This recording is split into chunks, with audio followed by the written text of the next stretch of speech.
Ladies and gentlemen, welcome to the Dead Ball Specialist podcast by Sammy and Saurav. This is me, Saurav. It's a wonderful and a glorious afternoon out here in New Delhi. Joining me on the other side is the enigma himself, Mr. Sammy. Hello? What is up? Sammy, are you able What to is hear happening? us? How I are can you? hear you loud and clear. I am very well. I am in Rajkot. Let me tell you that Rajkot has one of the worst internet connections in the country. I am experiencing this firsthand.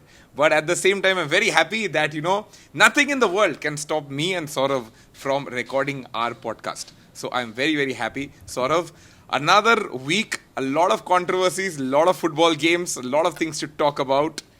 What's happening, bro? Before we get on to the serious bit, Sammy, here we would Yeah. like to let our viewers and our podcast listeners know that there is a sort of an embargo on Sammy to not talk for a minute is because of a few damning predictions he made last weekend.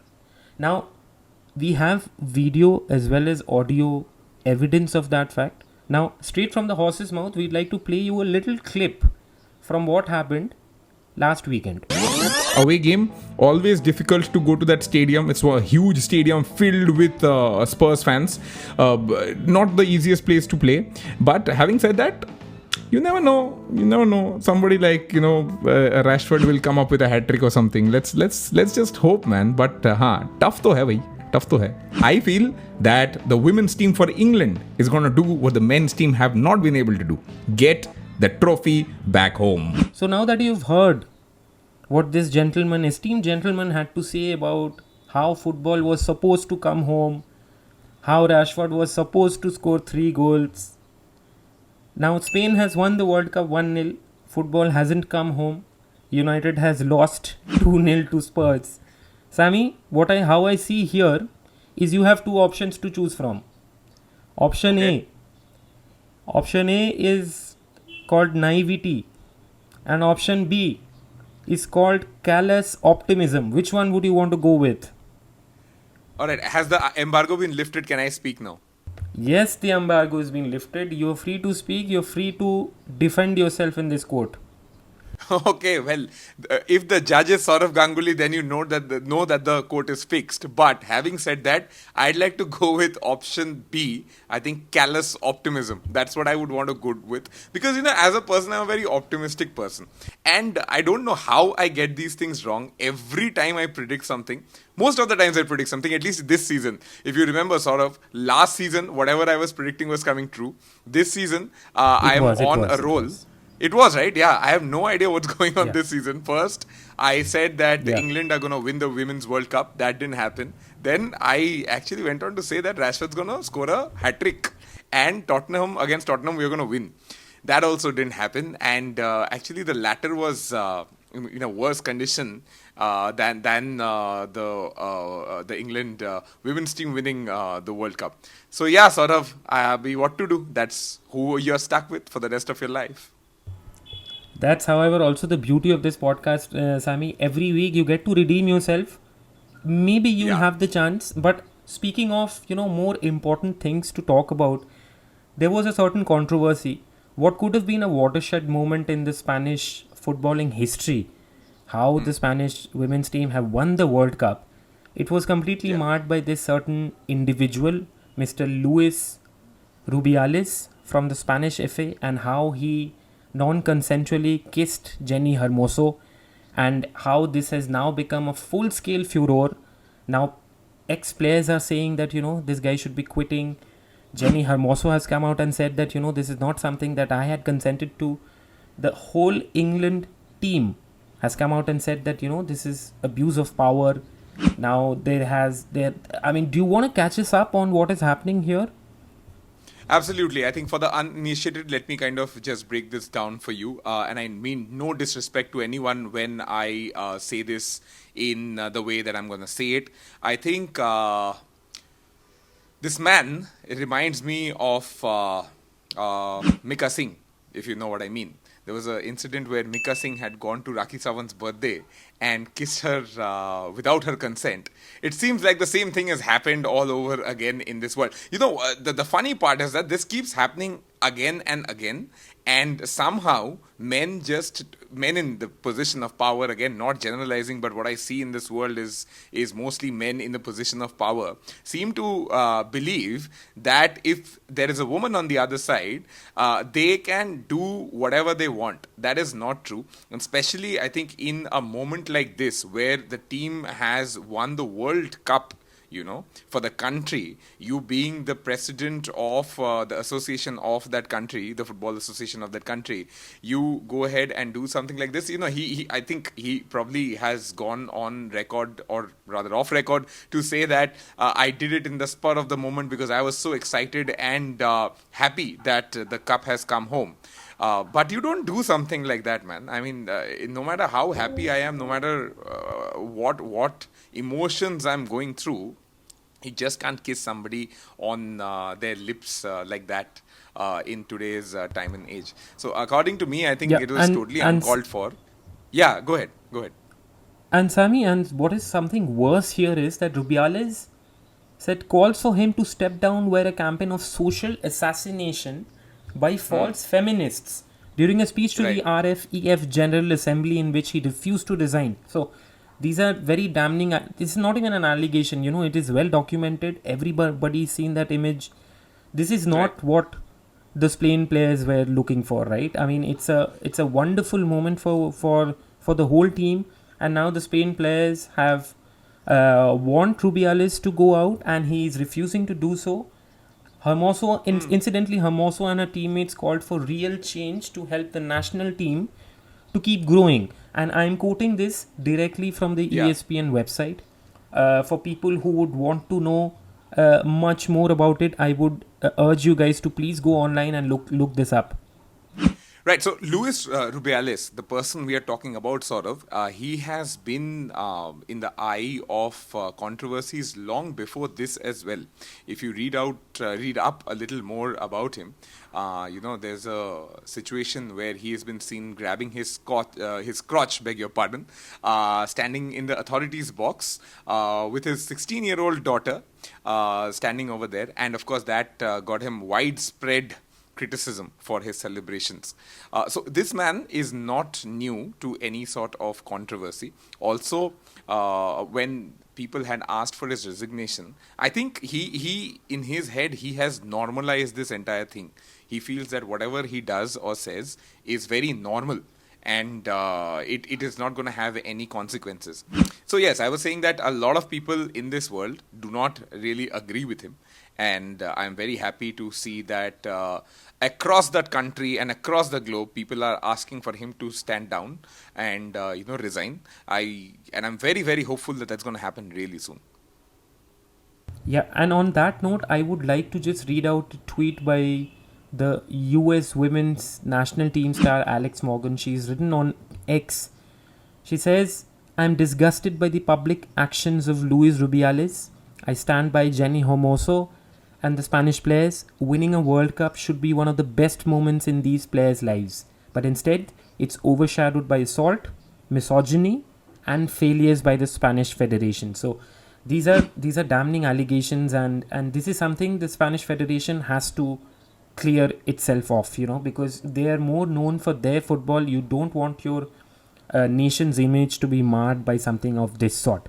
Speaking of Totally agree. issues like this, Sammy, there's been another sort of controversy that has brewed for a very long period of time, and finally it has come to a conclusion. We were talking about it in our last episode, something to do with Mason Greenwood, and now there has been a firm resolution on this long pending saga of whether Mason Greenwood is going to play for Manchester United or not, and finally Yeah. it's been said that they're not going to be doing it. So you want to catch us up a little bit, you want to jog us through what's happening there? Definitely. The statement that has been released by Manchester United, and I find it a little ironical also, is the fact that they have said that the club and the player have consensually agreed to part ways and ensure, like they want to make sure that Mason Greenwood does not continue his career at Manchester United. However, Mason's lawyer had to explain the word consent to him, in that statement and in life generally. Overall, but having said that, I think it's a good move. Manchester United as a club, I think, like you said in the last episode as well, it's a lot of tradition, it's a lot of how do I put it? It's a Culture, lot of value system, yeah. culture, values, yeah, responsibility that comes with that club, right?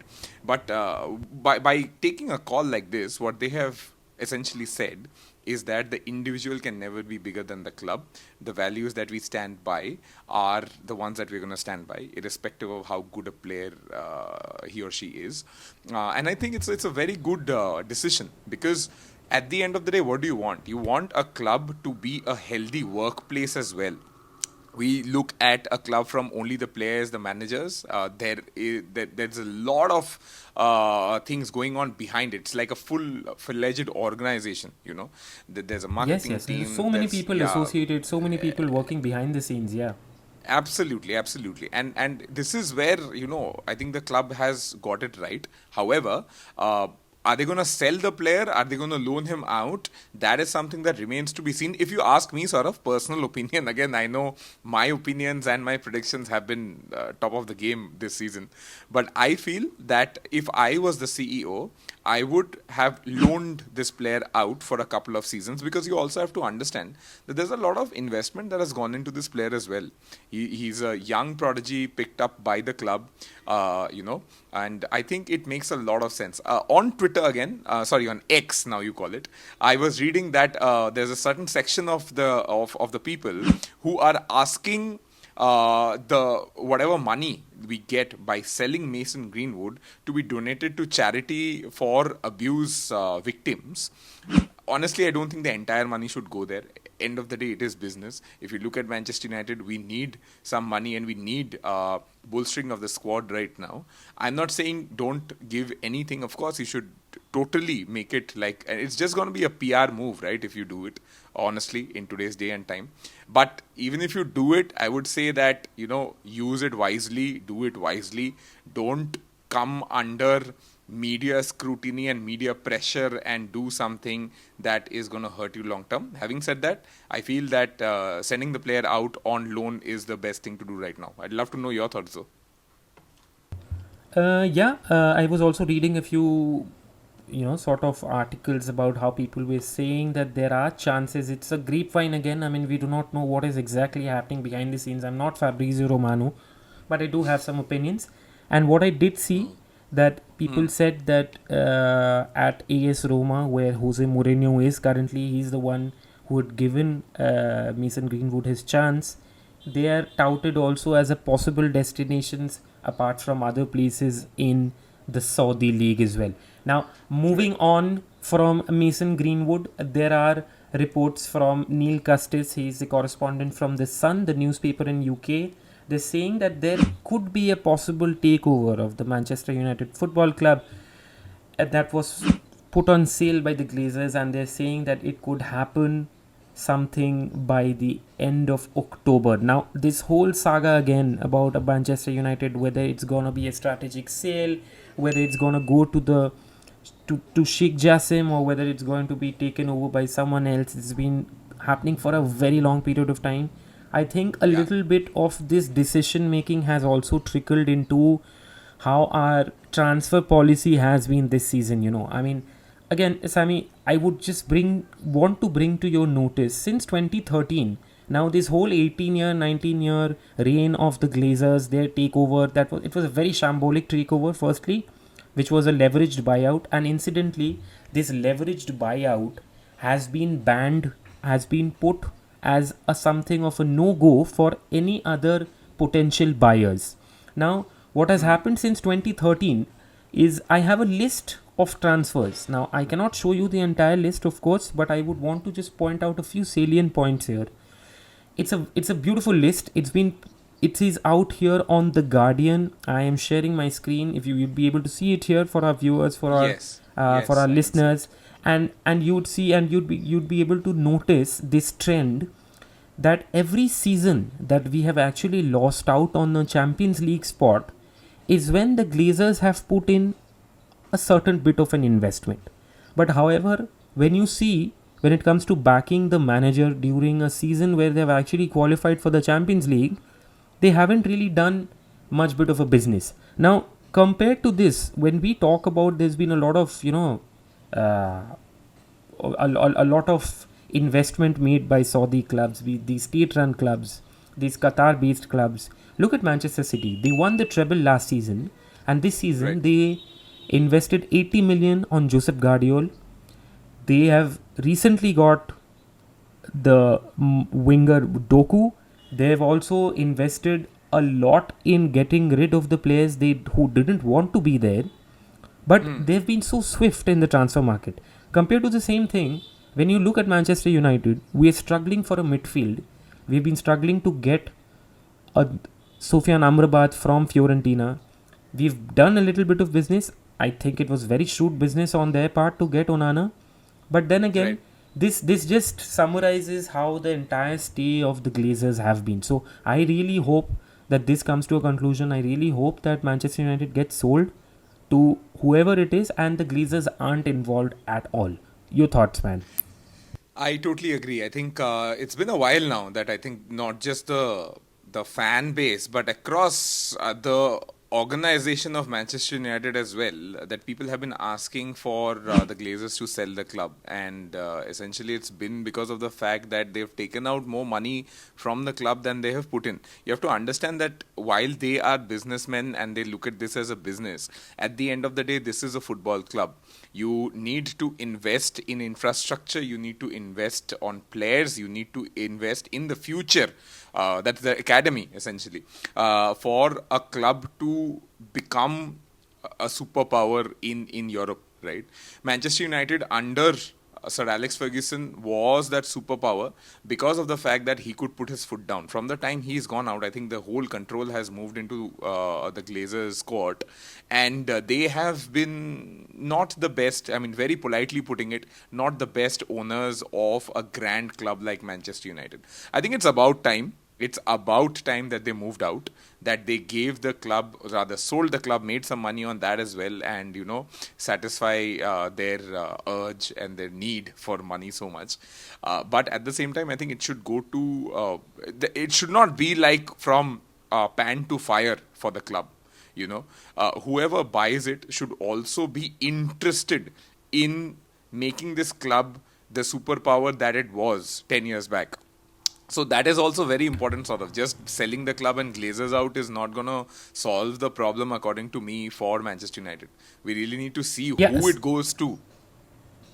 Sammy, and on this note, I'd just like to add a little bit. A big part of the bid structure that has been laid out by Sheikh Jassim is the fact that he wants to a complete takeover. He doesn't want to Right. leave a cent% of this club to the Glazers. He also wants to invest in a new training facility. The one at Carrington is rather old, and also Yeah. he's pledged at least $1 billion, I think, or something else, maybe, or some other form of currency. But he's pledged that amount to rebuilding the stadium as well. I mean, there is a whole ass documentary about how the Manchester United stadium has leaky roofs. Now that is something that does not look so good upon this iconic club, right? And more than looking good, sort of, my problem is that the amount of money that a supporter of the club pays to go and get a seat at that iconic stadium, I think it's unfair. It's unfair to give that person a leaky roof of all the things that you could have given him for it, because it's not cheap. The tickets are not cheap at all. It's not like anyone and everyone can afford a ticket to Old Trafford. So I think these are just basic things that are needed in today's day and time. On that note, what we're going to do is we're going to head into the PL corner, the Premier League corner. And over here, sort of game week 2 updates from you, because I have been traveling. I haven't watched a couple of games, but it would be great if you can fill me in. So, right, Sammy, game week 2 again. Now, how do I put this? Mildly putting it, like you said, like how we both agreed, callous optimism on your part when it comes to the United and Spurs game. We lost 2-0. I understand why though you said, ki Rashford can score 3 goals. I agree with you. But what I do not agree is that Rashford can barely score 3 goals when he is heading the front three. I would much rather would like to see Rashford cutting in from the left where he is at his lethal best. Now, Yeah. apart from the Spurs game, Spurs and United game, I mean, we would like to get back to it at certain point, but there are a few interesting fixtures that have happened. Brentford won 3-0 against Fulham. Liverpool won 3-1 against Bournemouth. Brighton Hove Albion have continued their stellar form. They won 4-1 against Wolverhampton Wanderers, and finally we had that fixture between City and Newcastle United where City just about edged them. It was a brilliant Yeah. goal, 1-0 to Manchester City. Now this is all that we have from game week 2, but Sammy, we are not gonna let go of you that easy. We have a Okay. short clip to play for all our viewers, to all our listeners. You should watch this because this is exactly how every United supporter across the globe felt. Had they seen this part of our previous episode where you predicted that, well, Rashford's just gonna cut in, he's gonna score 3 goals. So, this is it. ए सफेद कपड़ा ओ ओ ए Nice. Yes. So, you've seen it, Sammy. You've now, I hope our viewers have also seen it. Now, moving on from See, this. the only bit, thing, Sammy, the only thing that I'm going to say in this is that when the Home Minister of the country tells you to sit down, you know you're doing something right. That's all I would say. Let me update you on game week Yeah. 3. Manchester United are playing Nottingham Forest, and I would want to make a prediction for it as well. I know my prediction game has been top class, but would you want to talk about this and then hear my prediction, or hear my prediction then talk about it? I'm giving you the option. whichever way you want to take us forth. All right, man. All right. So let's talk about it. Given by history, I think let's talk about it first, right? Nottingham Forest, of course, one of the clubs who I would say easily beatable by Manchester United. But I have a few concerns. I think the team has still not gelled up very well. And when I say team, I mean Manchester United. They haven't gelled up very well. And Nottingham Forest can be tricky. Is my understanding, because sometimes with bigger clubs like Manchester United that bit of complacency I think creeps in. That could be a situation. What's your thought? Yeah, and another thing is, at least in the first couple of games, they have not at all looked like a whole unit. Defending's been shoddy. The midfield hasn't existed in places where they should have. Even Casemiro, he was in. He showed his class last season, but he's looked very leggy to me.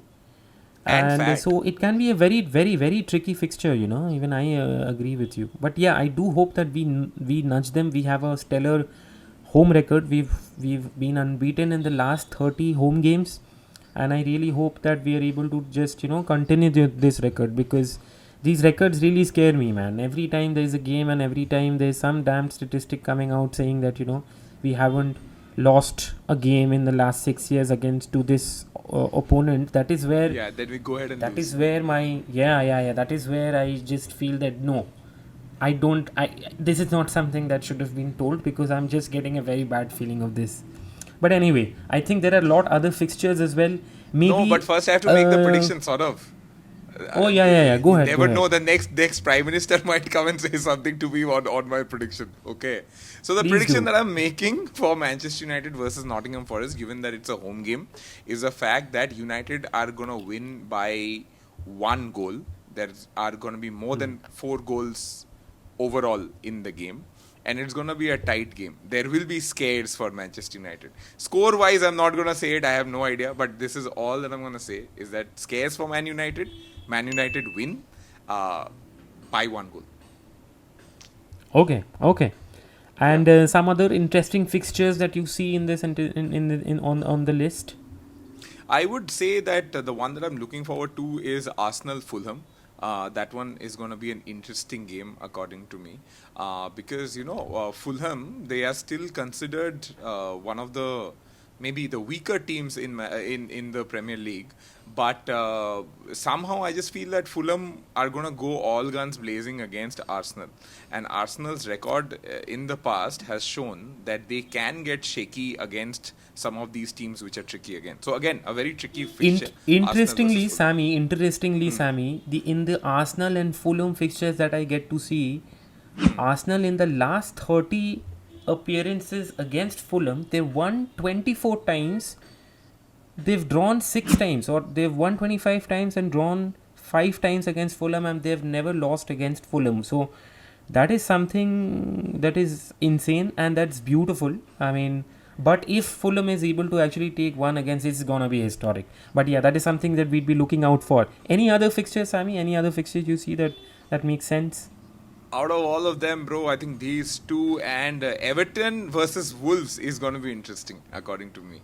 You know, if you see, All right. yeah, I'd love to see, because the Wolves versus United was very very interesting as well. Like, they fought till the last minute, man, and against Everton they might just nudge ahead. You never know. Yeah. One fixture that stands out for me is Newcastle versus Liverpool. Now, this game is going to be played at St. James Park. It's the home of Newcastle United. Newcastle incidentally lost their last match to Manchester City. Liverpool won against Bournemouth. So, Right. Newcastle United and Liverpool, I think it's going to be an epic clash. I think there's going to be a lot of goals. Newcastle United is not the Newcastle United of old. They're not Right. fighting for relegation. They secured Champions League place last time around. Unfortunately, Liverpool hasn't. Ha ha ha ha. Who cares? Because we don't. But I feel this game has everything in it. I think I really okay. I think there's going to be a lot of goals for sure. I think, however, Liverpool might just edge it, or it could be ha ha ha, Liverpool losing again. Now that will be something. I love this new avatar of Saurav, guys. Let me tell you, if you're like watching us or hearing us, Saurav is mostly the serious guy who's like, his numbers and his game See, knowledge, man, I'm etc. very serious. I am very very serious about the game knowledge. Okay, I'm not gonna say that मुझे बहुत कुछ पता है, but तू when it expert है comes भाई. to creating these situations where Liverpool can lose, man, I'm sorry. It's a very tempting offer which I have not been able to refuse. Now, Divided I understand divided a by lot of- cities, Saurav, you and I divided by cities, but united by the the hate. the United want by for the the hate loss against that. of Liverpool. I agree. Yes, completely. हाँ, तो तू कह रहा है कि Newcastle United versus Liverpool is gonna be interesting, right? Yes, Newcastle and Liverpool. It's tomorrow night, 9 p.m. in India. Now, I do not know whether they are going to be actually. Is there going to be. Because, in New Delhi, there have been a lot of these pubs that have been showcasing the Premier League matches. I Right. do not, however, feel they'll be showing this one. Of course, there is a certain few pubs that will be showing it, but I'm not so sure whether they are going to be showing this match, however. Okay. Well, if you guys are also watching the game, any of the games of the Premier League from your favorite pub or your favorite place, do let us know. Saurav and I would love to join in. Like, if I am mostly traveling, but Saurav is most of the times in Delhi. And if you're in Delhi and you're watching the game somewhere, do hit us up on our social media, and Saurav would in Delhi at least go and grace the occasion. With you guys. We'd Not love for to a come and watch Liverpool the- game, though. Not for a Not for- Liverpool game. Unless it's a What if there's United free beer? Liverpool game, I'll go. But what if I'll probably there's get free arrested beer? by the end of it. But No, even man, you won't no, go for no. free beer also. I will not go for free beer if it is being served by a Liverpool fan. Oh, right. Okay. There Shots fired. There are few rules. Shots fired, man. Liverpool fan base is not going to follow this podcast for sure. We're going to get a lot of hate from Liverpool fans across. But that's okay. All right, on that note, I think sort of time for us to wrap up once again for this week. A lot of amazing games coming up to watch. Of course, we'll see what happens with my predictions because, as you know, the prediction game has not been the best for me. But you should hit us up on social media. I am available across all social media platforms at the rate RJSammy07. Do hit me up, and I'd love to have a chat with you. If there is something that you'd want to tell me personally about this podcast, do feel free. Sort of, what's your handle, brother? It's Waza2188 on Instagram and Twitter. Please engage with us. Like Sammy said, we'd love to hear from you. We'd love to know what you think about this podcast. Is there something you would want us to talk about? We can put it out here. We would try to, enlist whatever your suggestions are. But yeah, that's it from my side. Right, and in case you also want to be a part of this podcast, you want to come in and have a chat with us, about football overall, about a certain game, certain team, anything at all, feel free to let us know, and we'd be very happy to have you on the podcast as well. At the end of the day, it's just two friends talking on the podcast about football, the game that we love, and we'd love to have a third or a fourth friend join us. On that note, it's time for us to say good night, goodbye, and take care. See you next week. Bye bye. Thank you.